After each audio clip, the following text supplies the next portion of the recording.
I got a college education. I worked one job all my life. Had a wonderful marriage, got 2 wonderful kids.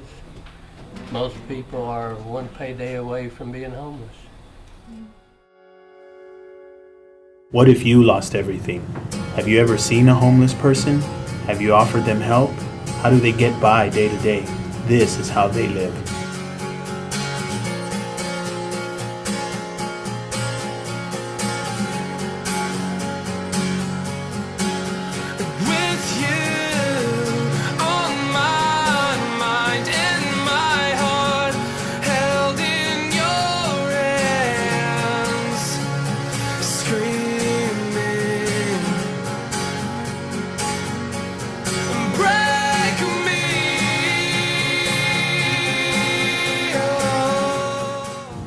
Men comprise of 44% of the homeless population. Single women consist of 13%. Families with children are 36%, and unaccompanied minors 7%. The homeless population is about 50% African American, 35% white, 12% Hispanic, 2% Native American, and 1% Asian. She's got cirrhosis of the liver, and right now I'm just trying to hustle up enough money to get her prescription, and her prescription is $45. So I'm just trying to help her out. That if I get her prescription, she can start taking her medication, and then it would ease my mind, because the friend that we're living with, he's letting us stay there. As long as she gets her prescription, we'll be all right for the time being. That's all I'm trying to do. Wow. That's all I'm trying to do. Age is 57. I've been homeless since Katrina. Katrina blew the house we were living in to the Gulf. After that, my wife died a month and 11 days later. We were married 32 years. Went on the road because I was going to have a job in Florida. But on the way to Florida, I got rear-ended, and I spun out, and my SUV burnt down on the side of the freeway. And I was stuck there for about 3 weeks.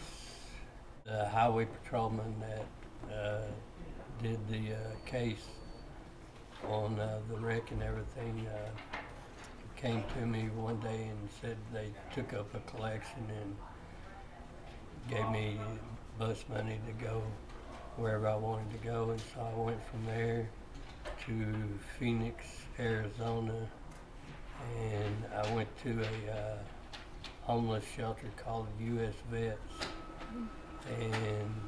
But to get in this homeless shelter, you had to go up to the Veterans Hospital and have a physical and everything, and that's where I found out I had cancer.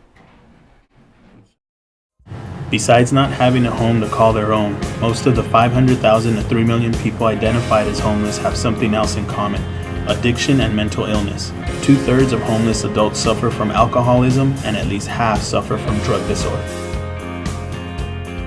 They don't realize that half of the people here had homes 6 months ago, had jobs a year ago, and that anybody can be homeless. I chose to come here because of what the center does. I mean, they have education, they have medical, they have housing, they have legal, they have everything wrapped up into one location, so that a person can come here and literally go from homelessness back into a home. I guess the biggest problem that I've seen here in El Paso is that as long as they're not on their front yard, they don't care. I mean, and it's the same with even this neighborhood. I mean, we get support from neighbors around here as long as we keep them off their yard. And they even call us at like 2 in the morning. If somebody's sleeping on my yard, can you come get them? And I mean, it's I don't know how to put it, but I know people enjoy being stupid or ignorant, because if you don't know, then it's not your problem. When you become aware of it, then you're kind of forced to do something, especially if you say you're Christian, because that's the Christian thing to do. But most of the guys that come here are people, and we take people that no other shelter will take. I mean, for alcohol problem, a drug problem, whatever. But the other shelters actually send them here because we have a no turn down policy. We don't turn anybody down.